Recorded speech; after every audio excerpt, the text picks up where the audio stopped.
impactou as nossas vidas, e ele me mandou uma mensagem há algum tempo atrás dizendo que estaria aqui, e eu falei, se você estiver aqui, você vai estar conosco nos abençoando, e não foi diferente. Ontem a gente se falou, e eu queria que você orasse junto comigo pela vida dele, por aquilo que Deus já colocou no coração dele. Queria que você estendesse umas suas mãos para cá. Pai, nós queremos receber tudo o que vem da tua parte nessa noite, por isso use o teu filho, o teu servo, como boca do Senhor, como um arauto, como um atalaia. Nós queremos declarar que o nosso coração é a boa terra, para receber a preciosa semente que é a tua palavra. Usa o teu filho Delcio, com uma mensagem que certamente o Senhor já colocou no coração dele, e nós queremos dizer para ele que ele é muito bem-vindo aqui, em nosso meio, em nome de Jesus.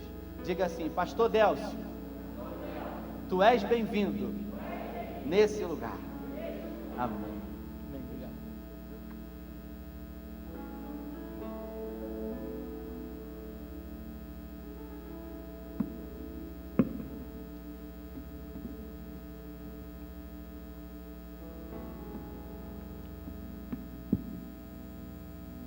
Graça e paz da parte de nosso Senhor e Salvador Jesus Cristo a todas as irmãs e os irmãos que congregam aqui no Centro Evangelístico Internacional de Cabo Frio. Que o Senhor possa abençoar as nossas vidas essa noite. Eu estou muito feliz de estar aqui novamente. Na verdade, essa é a quarta vez que eu tenho o privilégio de estar aqui com os irmãos. E eu tenho acompanhado também algumas coisas da igreja aqui de Cabo Frio, através das redes sociais. E agora no início de novembro, vocês tiveram aqui a conferência Heavy Hope, que foi uma grande bênção, e eu tive o privilégio de acompanhar algumas mensagens através do YouTube e dos canais da rede social. E o próprio pastor Rafael sempre tem me mandado também mensagens que ele ministra aqui, e tem edificado muito a minha vida. Agora mesmo no mês de novembro, meados do mês, ele me mandou uma mensagem sobre a ressurreição de Lázaro, e foi uma grande bênção para a minha vida aquela palavra. Então eu tenho sido muito abençoado por essa igreja. Muitos irmãos não sabem, mas minha vida tem sido muito edificada através dessa igreja, e eu louvo a Deus por isso. E é uma alegria grande estar aqui de novo, uma alegria muito grande para o meu coração. E eu peço a Deus que derrame graça e favor sobre todos nós essa noite. Em Praga, na capital da República Tcheca, há uma pequena igreja, uma igreja histórica, e uma das características daquela igreja centenária é que o púlpito da igreja, para você ter acesso ao púlpito da igreja, você tinha que passar por uma porta muito pequena. O púlpito era meio que um quadrado assim de madeira, e tinha uma porta muito pequena para você entrar e chegar até o púlpito. E quando a pessoa ia pregar naquela igreja, ela tinha que se curvar para poder passar naquela pequena porta para chegar até o púlpito, poder ministrar a palavra. Simbolizando que quando nós estamos para ministrar a palavra de Deus, nós precisamos nos humilhar na presença de Deus, nos curvar diante dele, porque nós não temos nada que seja de nós mesmos, mas nós temos aquilo que o Senhor nos dá. E quando o pastor terminava de ministrar a palavra, ele tinha que se curvar de novo para sair daquele púlpito, simbolizando que toda a honra, toda a glória, todo o louvor pertencia a Deus e deveria ficar ali naquele altar. E é assim que eu me sinto hoje, nessa noite aqui, querido, humilhado na presença de Deus. Eu não sou original aqui nessa hora, eu não tenho nada de mim mesmo, o que eu tenho o Senhor é quem me deu. E ao Senhor seja dada toda a honra, todo o louvor e toda a glória. Pai, nós queremos que o Senhor esprema o nosso coração, que o Senhor quebrante o nosso coração essa noite, Deus, de cada um de nós que estamos aqui na Tua presença. Assim como o fruto da oliveira era prensado em Israel para que fosse produzido o óleo, que o Senhor prense os nossos corações, quebrante os nossos corações, esprema os nossos corações essa noite, para que o óleo possa ser derramado sobre as nossas vidas, o óleo do Teu Espírito Santo, Deus, e derrame unção sobre nós, cada um de nós, Deus. Que a Tua graça e o Teu favor esteja sobre nós, em nome de Jesus. Amém, Deus. Gostaria de convidar você para se colocar de pé, para nós lermos a palavra de Deus. e ao mesmo tempo abrir a sua Bíblia no Evangelho de Marcos, capítulo 5.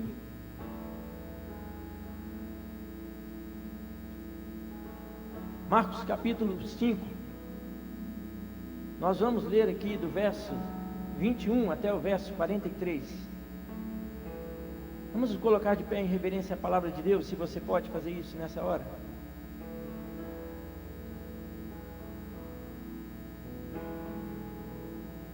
Os irmãos encontraram aí, as irmãs digam amém. Tendo Jesus voltado no barco para o outro lado, afluiu para ele uma grande multidão e ele estava junto ao mar. E eis que se chegou a ele um dos principais da sinagoga, chamado Jairo, e vendo, prostrou-se nos seus pés insistentemente e suplicou: minha filhinha está à morte, vem e põe as mãos sobre ela, para que ela seja salva e viverá. E Jesus foi com ele. Grande multidão o seguia, comprimindo. E aconteceu que certa mulher, que havia 12 anos, vinha sofrendo com uma hemorragia, e muito padecera na mão de vários médicos, tendo também despendido tudo quanto possuía, sem contudo nada aproveitar, antes pelo contrário, indo a pior, tendo ouvido a fama de Jesus, e vindo por trás dele, e por entre a multidão, tocou-lhe nas vestes, porque dizia em seu coração: se eu apenas lhe tocar nas vestes, ficarei curado. E logo se estancou a hemorragia, e sentiu no corpo estar curada do seu flagelo. Jesus, reconhecendo imediatamente que dele saíra poder, virando-se no meio da multidão, perguntou: quem me tocou nas vestes? Responderam-lhe os discípulos: vês que grande multidão te aperta e dizes: quem me tocou? Ele, porém, olhava ao redor para ver quem fizera isso. Então a mulher, atemorizada e tremendo, cônscia do que nela havia se operado, veio e prostrou-se diante dele e declarou-lhe toda a verdade. E ele lhe disse: filha, a tua fé te salvou, vai-te em paz e fica livre do teu mal. Falava ele ainda quando chegaram alguns da casa do chefe da sinagoga e disseram: a tua filha já morreu, não incomode mais o mestre.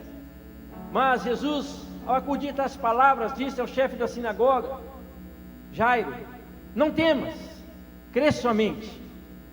Contudo, não permitiu que alguém o acompanhasse, senão Pedro e os irmãos Tiago e João. Chegando à casa do chefe da sinagoga, Jesus viu o alvoroço e os que choravam, os que pranteavam muito. Ao entrar, lhes disse: por que estáis em alvoroço e chorais? A criança não está morta, mas dorme. E riram-se dele. Tendo ele, porém, mandado sair a todos, tomou o pai e a mãe da criança, e os que vieram com ele, entrou para onde ela estava. Tomando-a pela mão, disse: Talita cumi, que em aramaico quer dizer: menina, eu te mando, levanta-te. Imediatamente a menina se levantou e pôs-se a andar, pois tinha 12 anos. Então ficaram todos sobremaneira admirados. Mas Jesus ordenou-lhes expressamente que a ninguém soubesse, e mandou que dessem de comer aquela menina. Amém, Senhor. Te louvamos pela tua palavra, Jesus. Pode sentar, querido. O capítulo 4 e 5 do Evangelho de Marcos, ele narra várias vitórias de Jesus. A vitória sobre o perigo diante das ondas do mar, a vitória sobre os demônios na cidade de Gadara, a vitória sobre a enfermidade para uma mulher que sofria 12 anos com fluxo de sangue contínuo, e finalmente a vitória sobre a morte da filha de Jairo. Jesus tinha passado a tarde toda ensinando os seus discípulos. Ele havia falado sobre a parábola do semeador, a parábola da candeia, havia falado sobre a parábola da semente e a parábola do grão de mostarda. E logo no início da tarde, Jesus chama seus discípulos no barco e diz para ele: vamos para outra margem do mar. E Jesus tinha preparado naquela tarde uma aula prática para eles. Eles já tinham ouvido tudo que Jesus tinha ensinado sobre a fé, como um grão de mostarda, sobre a semente. E agora Jesus preparou uma aula prática para eles e disse para eles: vamos entrar no barco e vamos para o outro lado do mar da Galileia, para a cidade de Gadara. E eles entraram naquele barco e foram para aquela outra cidade. Acontece que de uma margem até a outra margem, ao meio do caminho, E geralmente o meio do caminho é o lugar de teste, é o lugar da provação. Meio do caminho é o lugar das lutas. E quando eles estavam exatamente no meio daquele caminho, indo para a cidade de Gadara, diz a palavra que veio um grande temporal, e veio uma grande tempestade, e as águas já estavam inundando o barco, e a fúria do vento, e a força das águas. E diz a palavra que Jesus dormia no porão daquele barco. E os discípulos lutando com as suas próprias forças, com toda a experiência que eles tinham como navegadores. Jesus escolheu 7 pescadores dentre os 12 discípulos. E aqueles homens tinham muita experiência com o mar, mas naquela tarde eles não estavam conseguindo fazer nada. E aí Jesus dormia tranquilo no porão do barco, quando de repente eles desesperaram, o barco estava a ponto de naufragar, eles foram até onde Jesus estava, e disseram para ele: mestre, o Senhor não se importa que todos nós pereçamos? É claro que Jesus se importa. Jesus se importa com as aflições dos discípulos. Jesus se importa com as minhas aflições.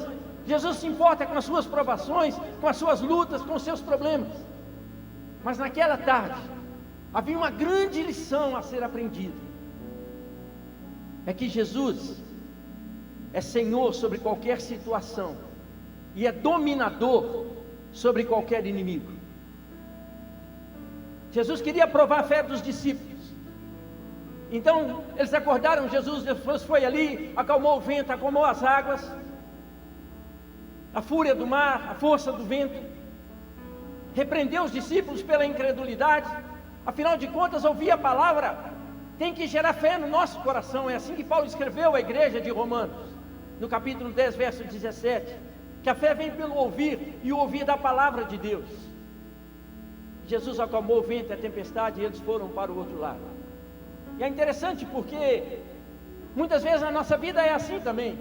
Quando nós queremos ter o controle da situação, muitas vezes nós não conseguimos, e as situações vão piorando cada vez mais. Como aqueles discípulos que, com toda a experiência de mar, que com toda a experiência de pescaria, não conseguiram, diante daquela dificuldade, da fúria do mar e da força do vento.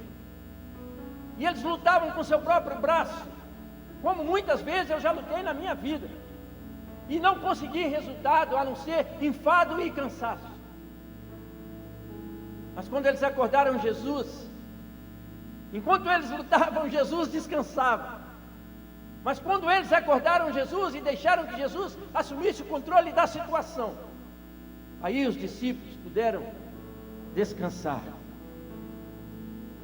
E geralmente na nossa vida é assim. Quando nós lutamos muito com o nosso braço, Deus descansa. Mas quando nós entregamos as nossas lutas, as nossas provações, as nossas tribulações a Jesus, aí é que nós aprendemos a descansar no Senhor. O pastor acabou de dizer aqui agora, sobre o convite de Jesus: vinde a mim todos que estão cansados, sobrecarregados, que eu vos aliviarei. Tomai sobre vós o meu jugo e aprendei de mim, porque sou manso e humilde de coração, e vocês encontrarão descanso para a alma de vocês, porque o meu jugo é suave e o meu fardo é leve.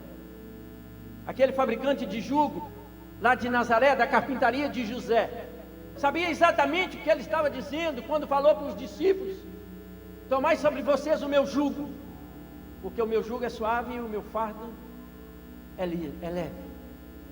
Jesus chegou na cidade de Gadara e de imediato um homem possuído por uma legião de demônios chegou até onde ele estava e disse para ele: o que é que eu tenho a ver contigo, ó Filho do Altíssimo? E Jesus, em poucas palavras com aquele homem, libertou aquele homem daquela legião de demônios, e os demônios entraram numa manada de porcos, e eles foram para o despenhadeiro, e aquela ação de Jesus se tornou conhecida em toda a cidade, e aquelas pessoas ficaram preocupadas, porque se tiver mais alguém endemoniado aqui, Jesus vai mandar entrar em outros animais, vamos perder nossas ovelhas, vamos perder a nossa criação toda. Jesus foi até ele e falou: Jesus, vai embora da nossa cidade, nós já tivemos prejuízo demais com os porcos. A vida daquele homem não representava nada para eles, mas o prejuízo material sim. E aí Jesus entrou no barco de novo e voltou para a aldeia de Cafarnaum. E o que nós lemos aqui é a chegada de Jesus na aldeia de Cafarnaum. E quando uma grande multidão já esperava Jesus. E dentre aquela multidão, 2 pessoas em especial: uma mulher que há 12 anos sofria com um fluxo de sangue, uma disfunção menstrual. E um homem que a sua filha de 12 anos estava praticamente à morte. E todos dois queriam muito encontrar com Jesus quando ele voltou de Gadara para Cafarnaum. E estavam esperando Jesus ali. E se você parar para pensar, há uma grande discrepância entre essas duas pessoas. Aquela mulher sofria 12 anos com uma enfermidade. E aquele homem estava para perder a sua filha de 12 anos que tinha te dado alegria e felicidade. Aquele homem, Jairo, era um homem importante na cidade, era um dos principais da sinagoga, era um homem abastado.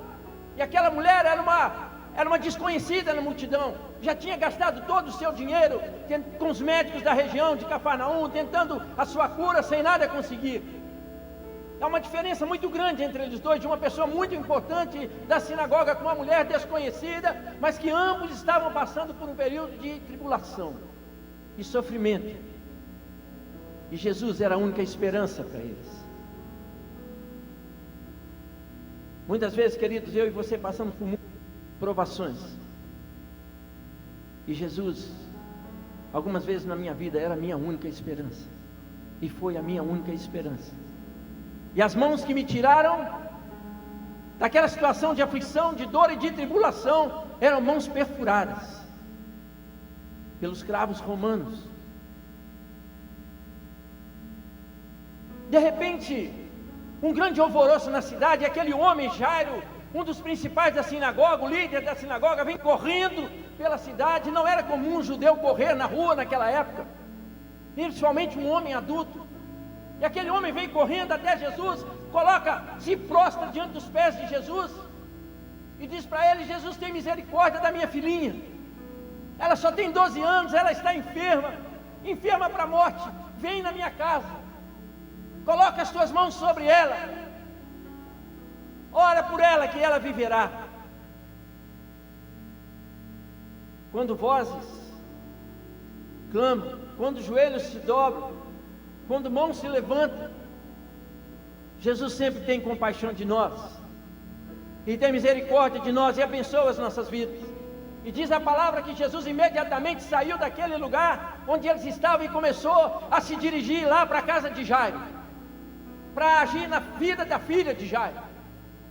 E no meio do caminho, uma mulher que há 12 anos vinha sofrendo com uma enfermidade, gastado todo o seu dinheiro, simplesmente vê Jesus passar e, diferente de muitas outras que talvez já tivessem desistido, já estava falida, já estava sem saúde, talvez pele e osso, aquela mulher arranca força de dentro de si, arranca uma fé de dentro de si, a ponto de dizer: se eu ao menos tocar na hora da sua veste, eu serei curada. E ela foi talvez se arrastando ali no meio daquela multidão, com dificuldade, já sem força para tocar nas vestes de Jesus. E diz a palavra que assim que ela tocou em Jesus, nas suas vestes, imediatamente ela foi curada. Glória a Deus, aleluia. E Jesus para a caminhada para a casa de Jairo e pergunta para os discípulos: quem me tocou? E os discípulos estranharam a pergunta de Jesus, porque havia uma multidão muito grande, todo mundo se acotovelando, empurra danado. Aí os discípulos falaram: mas mestre, como que o senhor pergunta isso? Olha o tanto de gente que tem aqui, o senhor não está vendo que nós estamos espremidos aqui no meio da multidão? Jesus falou: não, alguém me tocou, porque de mim saiu poder, de mim saiu virtude. E aí aquela mulher, amedrontada, temorizada, se voltou para Jesus e falou para ele que ela havia o tocado, e por que ela havia tocado, e o que aconteceu com a vida dela, que imediatamente tinha sido curada após tocar nas vestes de Jesus. E aí Jesus abençoou aquela mulher, a fé daquela mulher: a tua fé te salvou, vai, a tua fé te salvou. Queridos, quando isso estava acontecendo, chega um daqueles da casa de Jairo e bate no ombro de Jairo, talvez chegou pelas costas, bateu no ombro de Jairo e diz para ele assim: olha, não incomode mais o mestre, a sua filha já morreu. fico imaginando o coração de Jairo, o que ele deve ter sentido quando ele recebeu essa notícia. O que ele deve ter pensado. Por que Jesus demorou tanto? Por que ele foi se envolver com essa mulher? Por que ele foi conversar com ela ainda? Por que ele parou a nossa caminhada para a minha casa? Quem sabe se nós tivéssemos chegado lá mais cedo, minha filha não teria morrido. Às vezes não é assim na nossa vida. Nós achamos que Jesus está demorando demais, que Deus está demorando demais a agir na nossa vida. Mas Deus sempre tem o melhor tempo para a minha vida e para a sua vida. E é a melhor bênção para a sua vida e na minha vida. E elas vão acontecer, não no nosso tempo, no meu tempo, no tempo de Jairo, mas elas vão acontecer no tempo de Deus. Só que às vezes ficar na sala de espera de Deus é muito difícil. E nós estamos cheios de exemplos na Bíblia de pessoas que não conseguiram esperar, como por exemplo a esposa de Abraão, que Deus sua serva para que ela pudesse coabitar com ele para nascer Ismael. Mas Ismael não era o filho prometido, não era o propósito de Deus. E aí eles tiveram que lidar com as circunstâncias, porque quando geramos Ismael na nossa vida, por não poder esperar na sala de Deus, nós temos que lidar com as nossas atitudes. E eles tiveram que esperar mais 15 anos, 14 anos para que nascesse Isaac, o filho da promessa. E provavelmente no coração de Jairo passou tudo isso. Por que nós paramos? Por que foi se envolver? A minha filha agora está morta. Mas Jesus, durante toda aquela caminhada, em um momento sequer, ele tirou os olhos de Jairo. E quando aqueles homens chegaram da sua casa e tocaram no ombro de Jairo e falaram: a sua filha já morreu, não me incomode mais, Jesus. Jesus olhou nos olhos de Jairo, chegou perto dele. E ali foram 3 palavras poderosas de Jesus naquele dia, que eu quero trazer para você, já praticamente encerrando essa mensagem. E eu quero que você guarde essas palavras no seu coração, porque essas palavras são para você essa noite. Elas têm ecoado durante toda a eternidade, e chega ao meu coração, e chega ao seu coração essa noite, como uma palavra para trazer vitória sobre a sua vida. E a primeira palavra de Jesus para Jairo, olhando nos olhos de Jairo, ainda no meio do caminho, quando as pessoas disseram que a sua filha estava morta, Jesus olhou para ele e disse: não temas, crê somente. Aleluia. Repete comigo: não temas, crê somente. Glória a Deus. Esse é o nosso Deus. E essa foi a primeira palavra de Jesus para Jairo: não temas, crê somente. E a minha fé e a sua fé, querido, move os céus e o poder de Deus a nosso favor. O que o Jesus esperava dos discípulos naquele vendaval era que eles exercitassem a sua fé, mas infelizmente eles foram reprovados na aula prática, embora tivessem ouvido sobre fé durante a manhã inteira. E o que Jesus espera de mim e de você essa noite? Espera ver brotar no nosso coração cada dia mais uma fé, que vive não por aquilo que os nossos olhos veem, mas por aquilo que o nosso coração crê. A fé é assim. A fé é assim. Primeiro você dá o passe, depois Deus põe o chão. É você se olhar no fundo do poço, olhar lá para cima e ver Jesus no alto e saber que você não pode empreender aquela escalada e que você precisa de Deus na sua vida.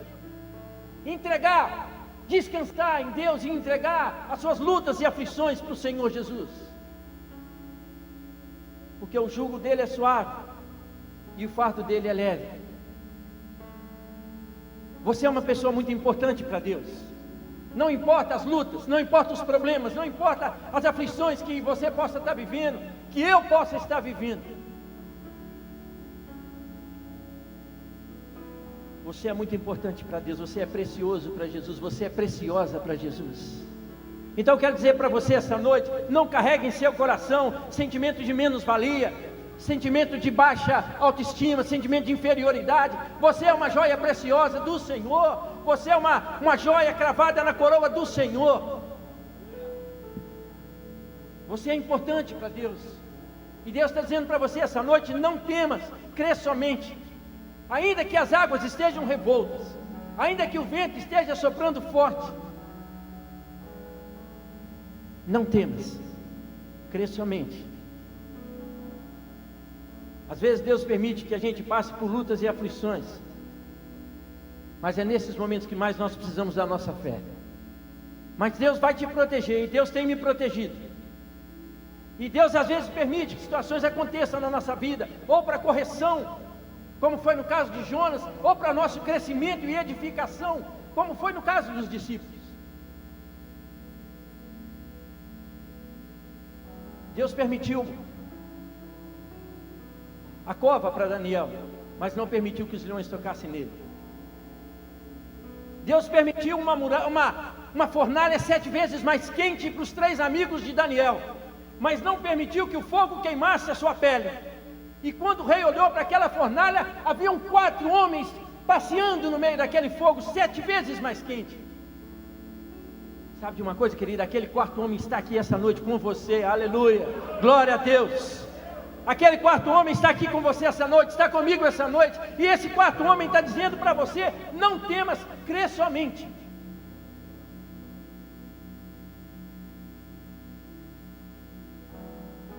Eles foram caminhando para a casa de Jairo, e quando chegaram lá, havia um grande alvoroço na casa dele. Os flautistas, os pranteadores, homens profissionais do choro, porque naquela época tinha isso, né? Quando alguém morria, eles eram contratados para ir lá chorar o defunto, chorar com a família, as dores daquela família. E a casa estava cheia de flautistas, de pranteadores, chorando a morte da filha de Jairo. E a segunda palavra de Jesus para Jairo e sua esposa foi: a criança não está morta, ela somente dorme. Aleluia. A criança não está morta, ela dorme.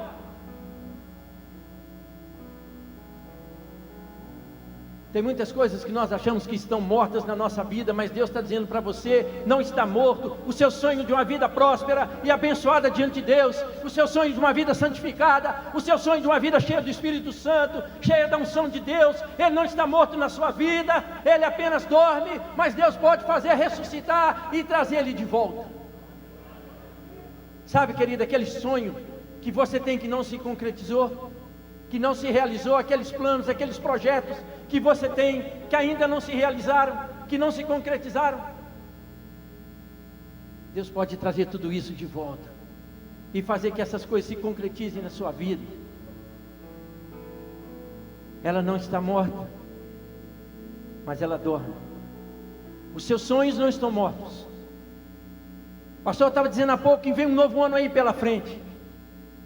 Nosso Deus é o Deus dos recomeços, é o Deus da segunda chance. Ele está aqui hoje nos desafiando, nos incentivando a recomeçar, deixar as bagagens, como o pastor disse aqui na frente, e recomeçar o ano com uma palavra de fé para você. Não creia, não tema, crê somente, com uma palavra de esperança para você. Os seus sonhos não estão mortos, eles estão adormecidos, mas eles podem recovar, eles podem acordar e podem fazer de você e da sua vida uma vida abençoada e cheia de projetos e cheia de propósitos na presença do Senhor. Às vezes no final do ano a gente fala, né? Feliz ano novo. Eu quero dizer para você: feliz um você novo para 2019.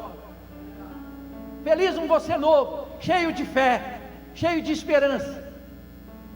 E a segunda palavra foi de Jesus, foi uma palavra de esperança. A criança não está morta, ela dorme. As pessoas riram de Jesus, zombaram dele. Os pranteadores riram de Jesus. E aí Jesus falou: sai todo mundo daqui. Eu quero só o pai da menina, a mãe da menina e os meus 3 discípulos aqui. Não quero mais ninguém no nosso meio. Sai fora todos os incrédulos. Lá na passagem com os discípulos no mar, o grande problema ali, o grande perigo ali não era a fúria do vento ou a força do mar. O grande perigo ali era a incredulidade no coração dos discípulos. E é isso que Jesus estava testando.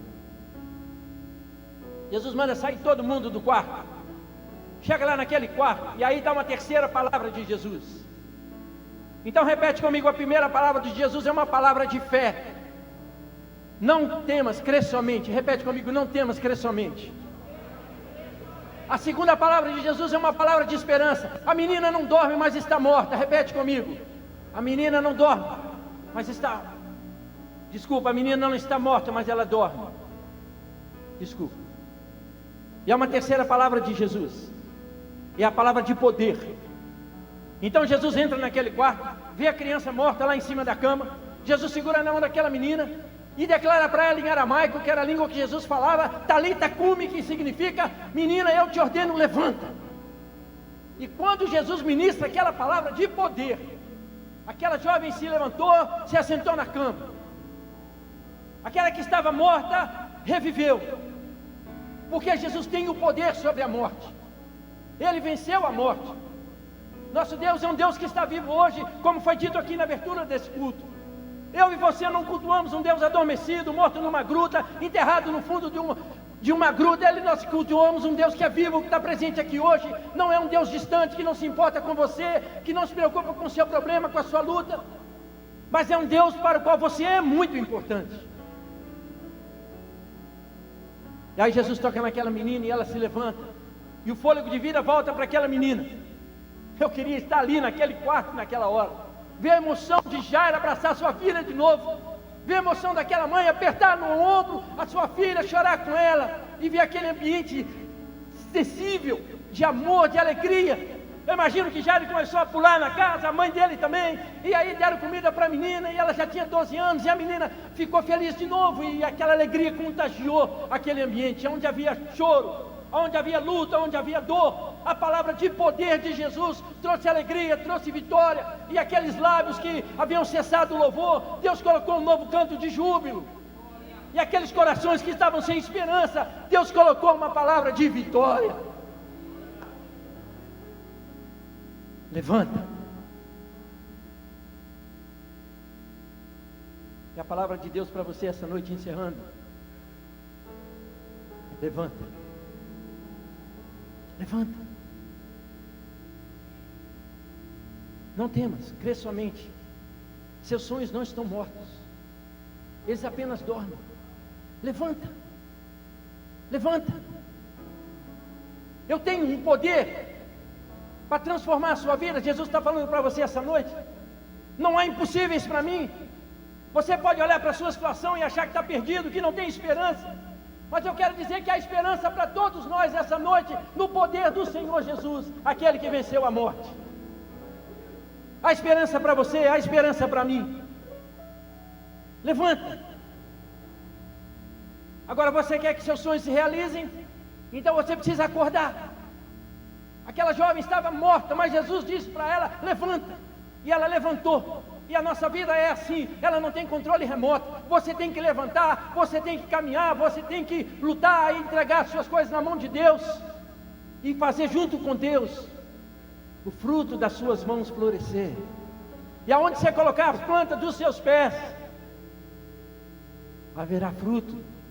E aonde você colocar as suas mãos, haverá fruto. Então Deus diz para você hoje, alarga as tuas tendas, firme as tuas estacas, porque eu mandarei a chuva sobre vocês, chuva serôdia que cai e rega a terra, para que ela produza o seu fruto. Essa é a palavra de Deus para o seu coração essa noite. E eu quero terminar fazendo um convite para você, incentivando você, desafiando você. Se você quer viver um novo ano, um ano de 2019, tomando posse dessa palavra de fé, não temas, crê somente. Tomando posse dessa palavra de esperança, não está morto. Seus sonhos não estão mortos, seus planos não estão mortos, eles apenas estão adormecidos. E se você quer, e eu quero incentivar você essa noite a entrar em 2019, tomando posse dessa palavra de poder de Jesus, levanta, caminha, e eu vou estar contigo todos os dias, e vou fazer a diferença na sua vida. Queria te convidar para se colocar de pé, querido. Meu irmão, minha irmã, Deus me trouxe aqui essa noite para dizer para você que Jesus tem uma palavra de fé, tem uma palavra de esperança e tem uma palavra de poder para a sua vida. E nós vamos louvar a Deus agora com cântico. E se você tem esse desejo no seu coração de entrar 2019 tomando posse dessa palavra de poder, dessa palavra de fé, de esperança para a sua vida, não temas, crê somente. Não está morto. Levanta. Há um novo ano pela frente.